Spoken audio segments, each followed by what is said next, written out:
Welcome, everyone, to the new web series and podcast, Truth Matters, a show that's created for those who are seeking the truth in a world of increasing deception and strategic misinformation. This program is the latest series by Amazing Discoveries, who for over 3 decades has worked tirelessly to become one of the most trusted names in the work of exposing the dark underbelly of the world and reporting on information that, quite frankly, others won't. All this is to help people uncover powerful truth and life-changing information. My name is Matthew Shonshay. Alongside me is Mackenzie Drebit and Walter Feit.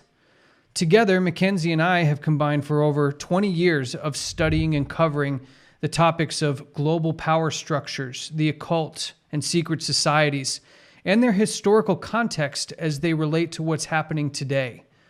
Joining us is one of the world's leading experts on the occult and the inner workings of secret society, who for over 40 years has been giving lectures across the world, giving those who have heard him real, tangible evidence for who's running the world and what the goals are for these people.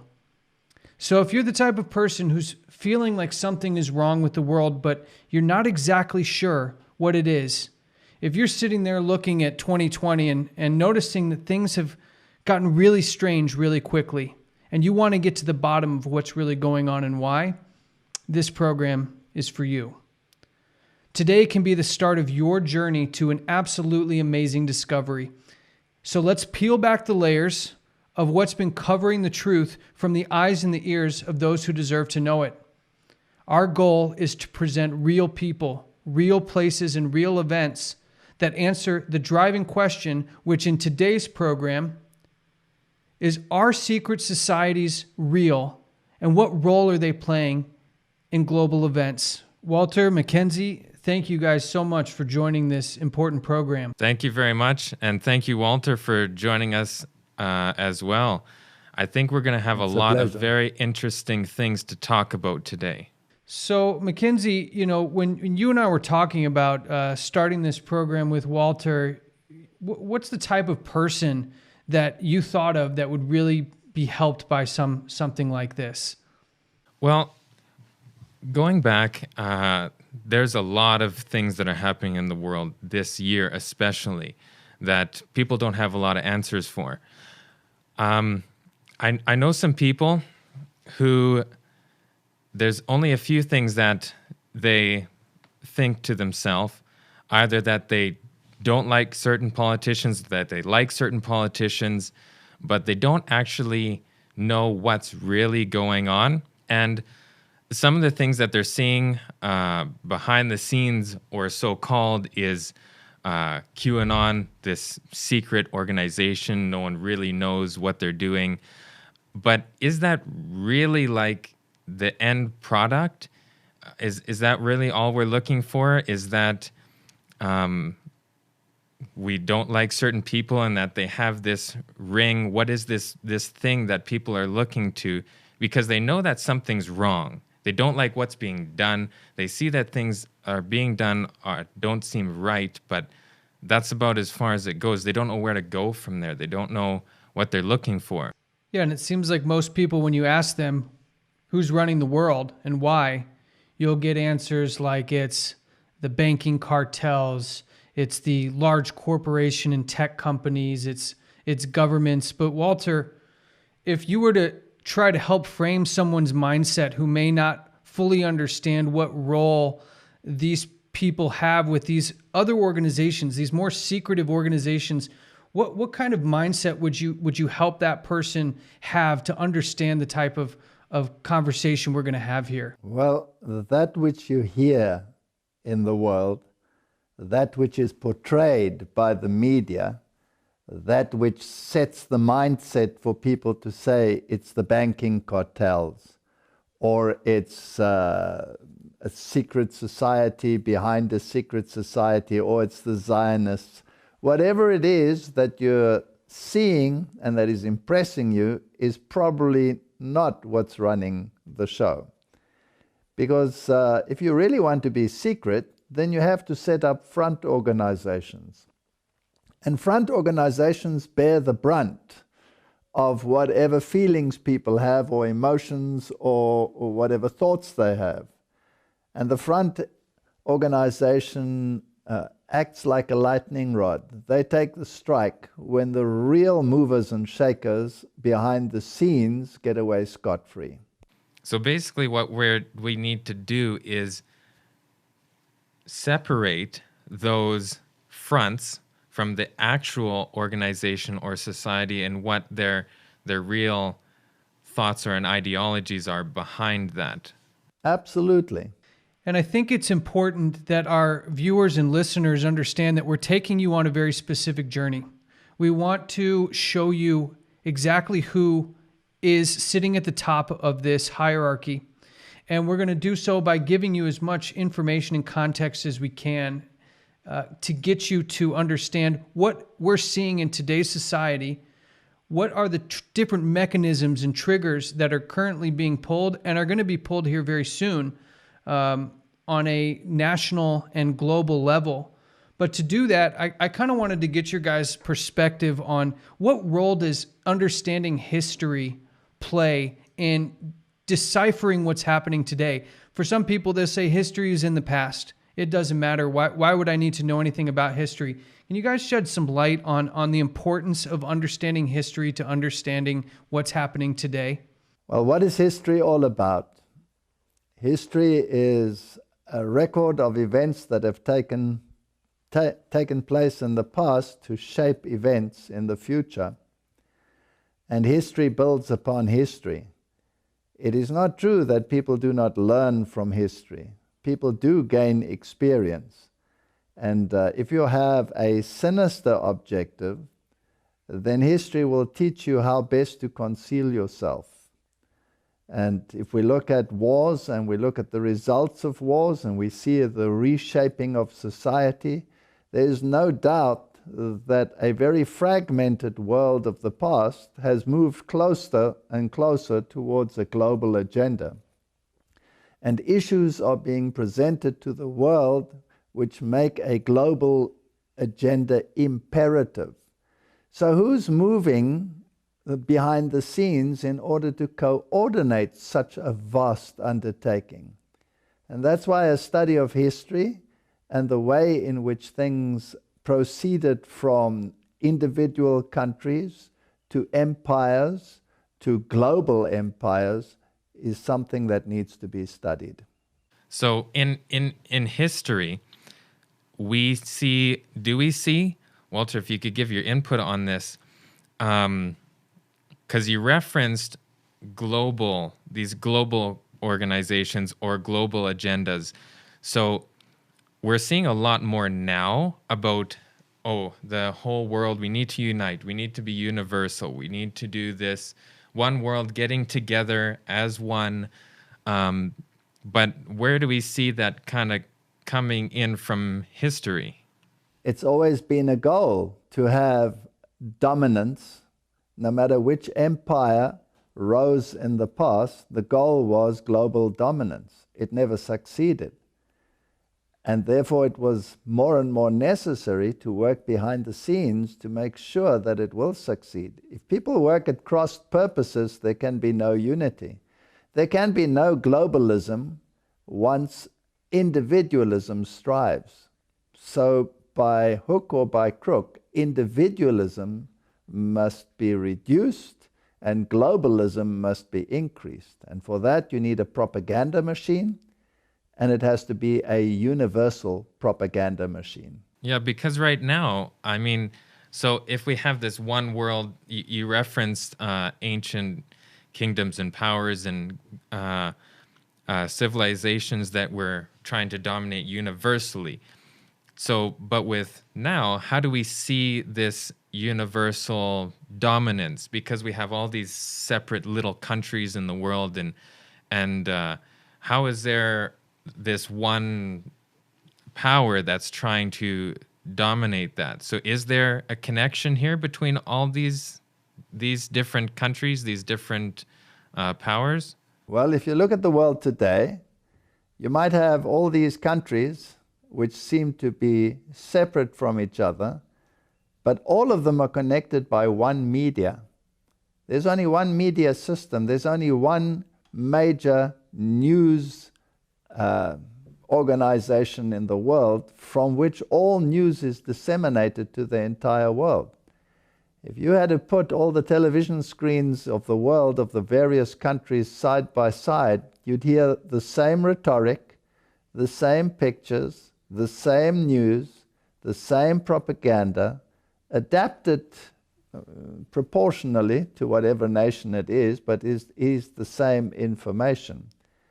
And it is information that moves people in a certain direction.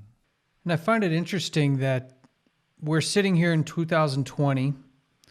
We're talking about history as it relates to current events, and that there's been this current of some power as it seemingly changes through history, but the goal remains the same, which is global unification and domination. Now, we've seen this year alone maybe some of the most widespread unification when it comes to how countries have handled the current health crisis.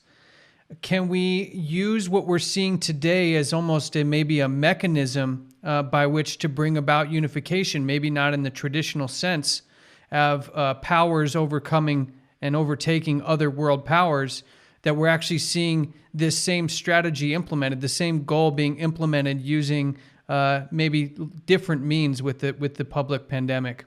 Well, I remember back when 9/11 was happening, that it was referenced as an opportunity to invoke change. So we have this now universal platform to invoke some sort of change. Now, what that change is the big question. It's interesting that people that have a very clear global agenda in the past, like Henry Kissinger, for example, is known to have said that a major crisis would unite the world. Now the question is, the major crises that we have, or those that will come, are they as real as they appear to be, or are they steered by some outside source? And it's interesting that the various countries in this global pandemic that we've had different strategies. And the argument was that some countries failed and some countries did not fail because there was no global strategy. It's a very strange argument, because who can guarantee that a global strategy will be the correct one and not the individual one? So, in my opinion, if there were many, many varieties of approaches, the one that works is the one that you can learn from. To have a global one from the beginning is not necessarily a guarantee that it will be the right one. So then we see a lot of people commenting, or at least it's almost a movement of people commenting, not just individuals, saying that we need a global fix, or we need a global movement. An individual one isn't going to work. So who then is the one initiating these thoughts, these comments? Because that doesn't come from people. People are at least right now, still very nationalist. I'm, very American or very Canadian or very whatever country you want to put there. So how are we getting this shift? Well, let me say that it's very multifaceted. There isn't one solution for a particular crisis. They seem to have connected them to many, many issues. It's not just a health crisis. It's a climate crisis. It's not just a climate crisis. It is an ideological crisis. You have the secular world. You have the economic world. You have the religious world. You have the atheistic world, you have the humanist world, and everybody is clamoring for a portion of the pie. How do you arrange that pie so that everybody is satisfied, but the mechanism is moving in a particular direction? That takes a strategy that is almost over and beyond any form of individual strategy. We're seeing this push by a lot of very influential people, and they're all having the same message. So obviously they're having the same thoughts and they're connected in some way ideologically on these things in whatever facet it may be, because like you said, it's more than one issue. But somehow, for the majority anyways, they're all talking about the same things and it's the same solution. So they must be connected ideologically somehow. You just have to look at the television screens and look at the faces that regularly appear. Those people must be somehow intertwined in the process. Then you have to ask yourself the question, do these people act independently as you look at them, or do they on occasion meet in secret conclaves? Are there movements in the world where the elite amongst government, the elite amongst religion, the elite amongst the sporting world, the elite amongst the economic and the banking world, all come together in one forum to discuss issues?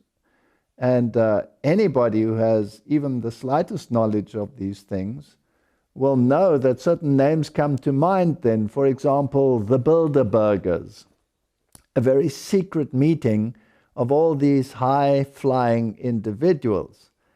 But the question is, who coordinates the Bilderbergers? There must be a coordinating committee. It's not that these people radiate towards each other all by themselves.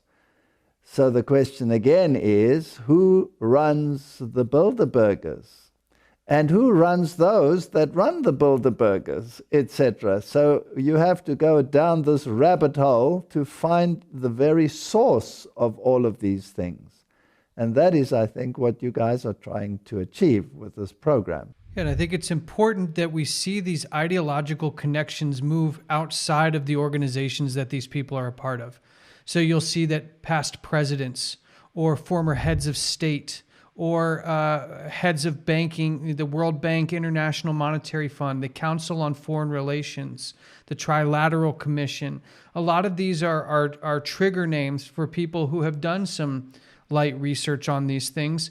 But where we really see the ideological alignments come in seems to be when we cross this threshold into their outside of their public life or public positions. And we start to find some very interesting relationships happening behind the scenes. And so I kind of want to take us back in history a little bit and show that this is not a new event. This is not a new byproduct of modern society. And I'd like to use an event that most people are familiar with, but probably know very little about the real history of. And that's Friday the 13th. And this is a day known by most people as something that's very spooky or has some strange, negative, dark connotations to it. But I think if we look at the origin story of Friday the 13th, we can see some of these societies, one very prominent society at the time, having a very public historic event that is allows for conjecture or speculation to be put aside, because we actually see that history has played out. Can Walter, can you give us a little background on the real story behind Friday the 13th? Well, there was a man who was called Desmoulins, and this particular individual came into conflict with the French government. And they belonged to a secret society which was called the Knights Templars. And these people had amassed huge fortunes and tremendous power by starting basically what is today the modern banking system, with its interest and all of these issues designed to create wealth. And once this organization had succeeded in gaining power over the wealth of not only the nobility, but basically over the entire populace, including governments and kings and rulers, then it came to the point where this organization was demonized, rightly or wrongly, by the French government, and Desmoulins was sentenced to death.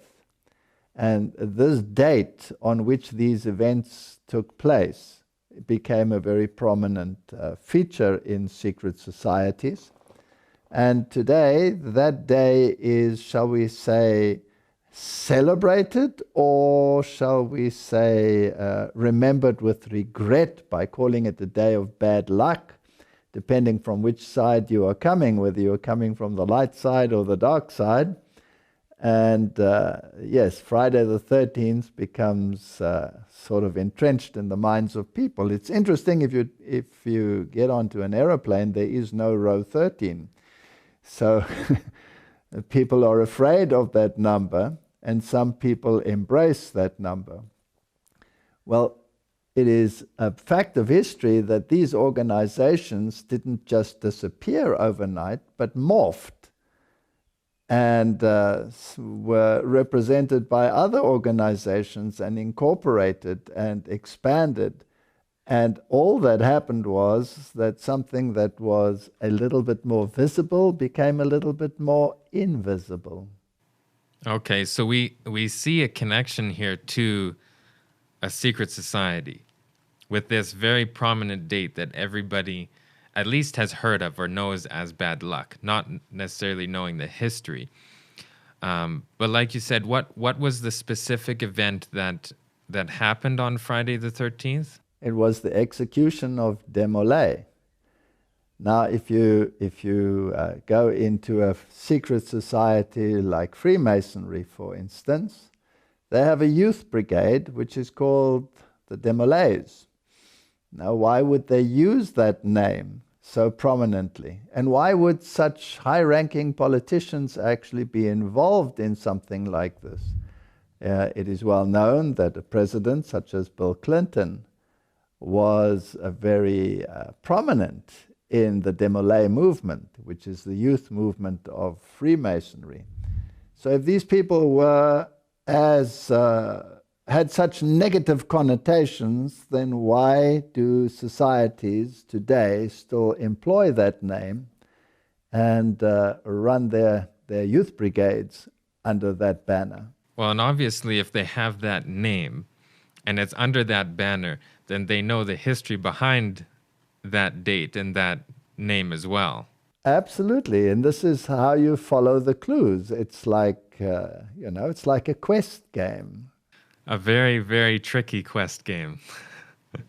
It seems like while the rest of the world is kind of stuck in their what's happening today mode, these groups, these organizations, and subsequently the high-ranking people that are part of these organizations, and we're going to dive a little bit deeper into, what people are part of these groups and why they would be a part of them.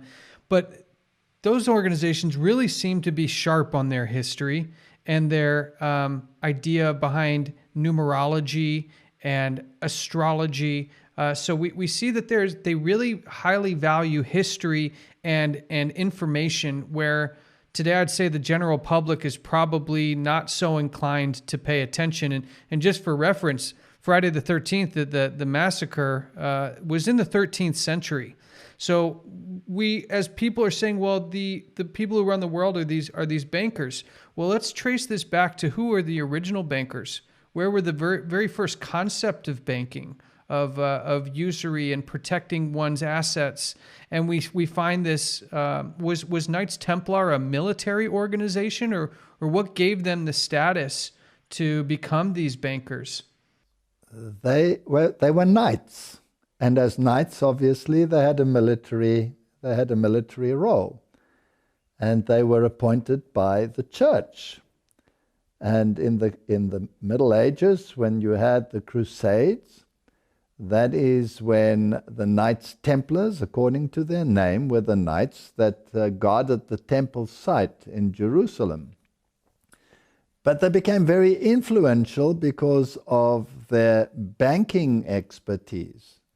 And they were the first ones to introduce usury. But they did it in a very clever way to circumvent church law, which actually prohibits usury. And so they developed a system whereby huge profits were gained, and they gained tremendous power, not only in terms of their military role, but also in terms of their economic role. And it is probably a fact of history that all of these great financial institutions are somehow run by one organization behind the scenes and have a total control over global finance. So what you see happening is not what everybody thinks is happening, because the cycles that are taking place in the economic world are so regulated and so regular that you can almost put dates on when there will be ups and when there will be downs, when it will be bullish and when it will be bearish, and what the currency values are, and all of these issues. It is a monstrous creature, but who controls it? And I think most people would just go under the assumption that that's just naturally how it falls. We have this fluctuation up and then it goes down, and they take that for granted and they just think that's how it's always been, that's how I've always known it. It's way too complicated for me to understand. So then they don't look at it any farther. They just think it is how it is. We have to ask ourselves a question. If this is all the figment of somebody's information, then why have such high-ranking politicians, such as presidents of the United States and other countries, so often referred to them? Why did Abraham Lincoln already warn against these organizations that were undermining the powers that be? Why did JFK warn against issues like this? Why did the George Bushes refer to secret societies and their powers? Why did religious institutions warn against them? If they are irrelevant, why all these warnings? And why did some presidents even refer to a sinister power behind the power, where it would be dangerous to even in a whisper refer to them? There must be something behind it. Where there is smoke, there is a fire. Let's take the chance to actually listen to a speech from JFK in 1961, where he refers to exactly what Walter is talking about here. Ladies and gentlemen, the very word secrecy is repugnant in a free and open society, and we are, as a people, inherently and historically opposed to secret societies, to secret oaths, and to secret proceedings. We decided long ago that the dangers of excessive and unwarranted concealment of pertinent facts far outweighed the dangers which are cited to justify it. And there is very grave danger that an announced need for increased security will be seized upon by those anxious to expand its meaning to the very limits of official censorship and concealment, to stifle dissent, to cover up our mistakes, or to withhold from the press and the public the facts they deserve to know. For we are opposed around the world by a monolithic and ruthless conspiracy that relies primarily on covert means for expanding its sphere of influence, on infiltration instead of invasion, on subversion instead of elections, on intimidation instead of free choice, on guerrillas by night instead of armies by day. It is a system which has conscripted vast human and material resources into the building of a tightly knit, highly efficient machine that combines military, diplomatic, intelligence, economic, scientific, and political operations. Its preparations are concealed, not published. Its mistakes are buried, not headlined. Its dissenters are silenced, not praised. No expenditure is questioned, no rumor is printed, no secret is revealed. But I am asking your help in the tremendous task of informing and alerting the American people.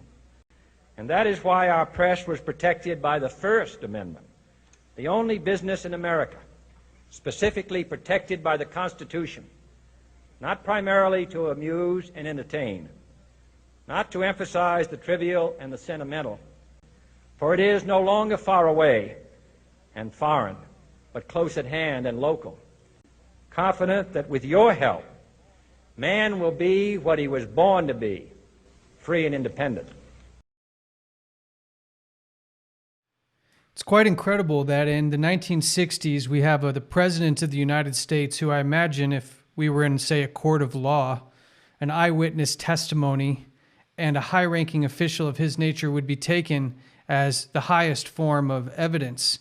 Walter, what kind of system? Is this the same system that is manipulating? You mentioned the markets going up and down. Is this system controlling all these different aspects of our society, including the financial markets and maybe even our spiritual daily lives? Is there that much control, as he alluded to, in the scientific community and in the intelligence community? Is that same power still active and manipulating today as they were clearly in the 1960s? Absolutely. But it's so subtle that even sometimes those that are involved at the highest level do not understand the machinations behind it. You know, it's interesting that all of these things happen in the name of freedom and independence. Who defines the freedom? Who defines the independence? Which organization and which ideology determines what freedom is? Do they set boundaries for the freedom? Is freedom perhaps something that is only to be aligned with some common denominator? And what is that common denominator and who defines it? And this is something that affects every single person on the planet. And everybody has to ask themselves the question, once this great ideology is implemented, will it actually enhance my freedom, or will it curtail it, or will it eradicate it? And that is something that everybody should be concerned about. And in fact, everybody is becoming concerned, but they don't know exactly what the solution is. So we made reference to a lot of different things in the last little while. Alluded to the markets, that maybe that's even controlled by organizations. Then we have JFK having this reference where he's putting a negative light toward these secret societies. And he was referencing in a lot of facets of our life. So what examples can we have? Because we see a lot of separate things, or things that are labeled as negative, but are more pinned to smaller organizations or people. And how can we connect that to these actual organizations, or what this reference is from John F. Kennedy? Some people say you follow the money trail. It's an old adage, he who pays the piper calls the tune. So you might follow the money and you'll end up with the banking cartels and say, all right, that's the one who pays. That's the one who finances governments. That's the one who finances economic bailouts. You might go up to the International Monetary Fund and you ask yourselves, well, where do they get the money from? They also get it from the banking cartels, but they stand at a higher level. Is there another level above that? And this is the important thing about secret societies. They're all based on a pyramid system. They have a very, very broad base with many, many sub-organizations. Then the base gets smaller as you rise up on the pyramid. And eventually you get to the very top of the pyramid. And in most of the depictions of this pyramid, there is an eye, an all-seeing eye in the top of the pyramid. And what we are trying to achieve here, or what I assume you are wanting to achieve, is who does that eye belong to? And why is there only one eye? And why is that eye in capstone separate from the rest of the base? Seems to be an interesting aspect of that particular imagery. And I want to just give a little context to what we're referring to here. One example of this symbol that we're talking about can be found on the American US dollar bill. It's one of the emblems that's on the back of the dollar bill. It has a pyramid. It has different words surrounding it, which aren't in English. And the capstone is separated, glowing, and it has an eye in it. Going back to this, because people may not know, they see this on the dollar bill all the time, but they just shake it off. Who came up with this concept, like this imagery? Where does this come from? Oh, well, I was just going to say, add some context. Last I checked, as an American citizen, I haven't ever seen any pyramids in the United States. So I think a lot of people would ask, how does something like that, with that imagery, end up on the back of a dollar bill? Does it have any relation to what we're talking about here? Who brought that design forward to be such an iconic symbol on American currency today? Well, we started this program with history, and we asked the question, does history play a role? Where do you find a pyramid? You find it in many places in the world, and the most prominent one today, of course, where they still survive, is Egypt. But the Egyptian ones are just a relic, if you like, or a copy of something that preceded them. And you have the ziggurats in ancient Babylon. So basically, you can trace them back to Babylon. Well, and it's interesting because it brings up that I did some research many years ago about who actually brought this design to the table. Because when you really think about the process, it doesn't just accidentally end up on the back of a currency. It must have gone through design and approval and design and approval to end up there. And you find an interesting organization hiding behind that, and an interesting person behind that design who happens to be a Freemason, part of the Freemason Society.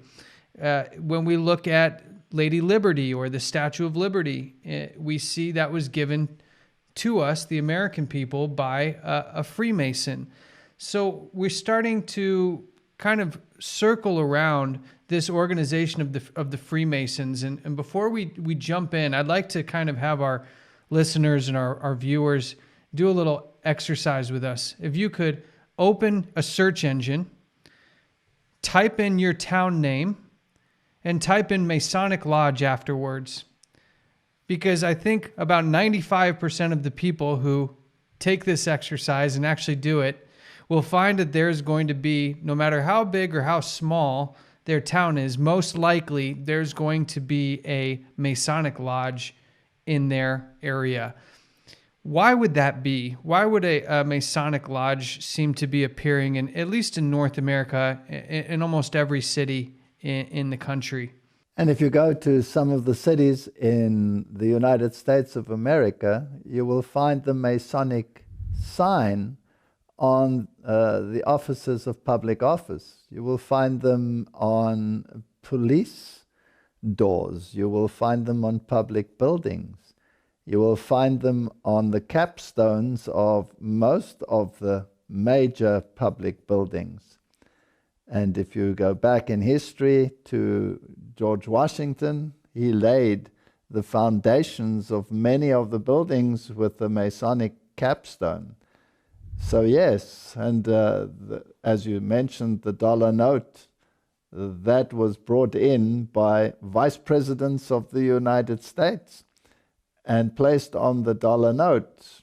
So these things have a long history, and you can trace them, as we said, all the way back to a philosophy which originated in ancient Babylon. When you look at some of the layout of a city like Washington, D.C. There's an interesting book called The Secret Architecture of Washington, D.C., and you'll find that whole cities have been designed to mimic Masonic emblems, Masonic symbolism, Masonic geometric structures. Inside of the Washington Monument, we find very interesting Masonic symbolisms. And in fact, the Washington Monument itself has some hearkening to ancient Egypt and ancient Babylon. How does somebody pull that off? I mean, we're talking about a whole city and some of the most iconic images and monuments in American history having such connection with this one organization, the Freemasons, and to what seems like Egyptian and Babylonian cultures. Power begets power. You don't get into the echelons of power unless you have the access to that power, or the power has access to you. It seems to be all very free and democratic, but in actual fact, when you go down that rabbit hole, there is no free democratic system in the world.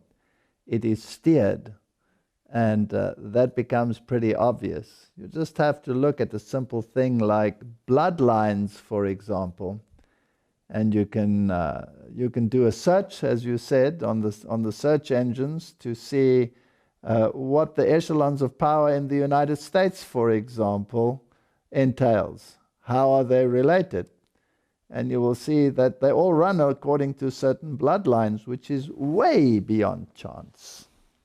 Well, and to that end, we're on the eve of maybe the most interesting presidential election in history. What many people don't know, though, is in a previous U.S. presidential election, we had two presidential candidates, John Kerry and George Bush, both of whom were part of the organization known as Skull and Bones at Yale. And both actually admitted as much. Let's take a listen to John Kerry and George Bush admit that they were part of a secret organization called Skull and Bones. You both were members of Skull and Bones, a secret society at Yale. What does that tell us? Not much, because it's a secret. Is there a secret handshake? Is there a secret code? I wish there were something secret I could manifest. 322, a secret number? There are all kinds of secrets, Tim, but one thing is not a secret. I disagree with this president's direction that he's taking the country. We can do a better job, and I intend to do it. And we'll be watching. Be safe on the campaign trail. John Kerry, thanks for joining us. And we'll be right back. You were both in Skull and Bones, the secret society. It's so secret we can't talk about it. What does that mean for America? The conspiracy theorists are going to go I'm wild. sure they are. I don't know. I haven't seen the red Number paper. 322? First of all, he's not the nominee. And, look, I look Are you forward. prepared to lose? No, I'm not going to lose. And when we take into context what we're seeing here, they were two presidential candidates running against each other, admitting that they were both from the same organization and that the nature of that organization was so secretive that they wouldn't even answer questions other than saying that it's a secret. And I think that really shapes with our viewers here that what we're talking about is not a figment of the imagination. We see JFK when he told us in his speech that it combines military, diplomatic, intelligence, economic, scientific, and political operations, that this is something that we need to dive into deeper. And it's also very interesting to see that we have apparently two opposing parties, but they're both part of the same organization, secret organization behind the scenes, which we'll take a closer look at in the next episode.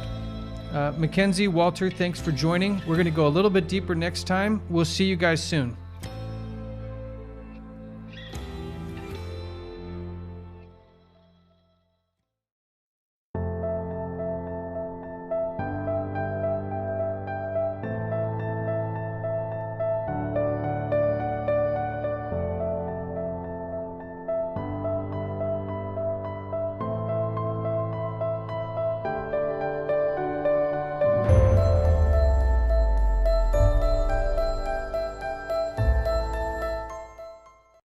Hi YouTube, I'm Walter Veit from Amazing Discoveries. If you'd like to learn more or you would like to subscribe, then visit our webpage, donate, share, and we would like to hear from you.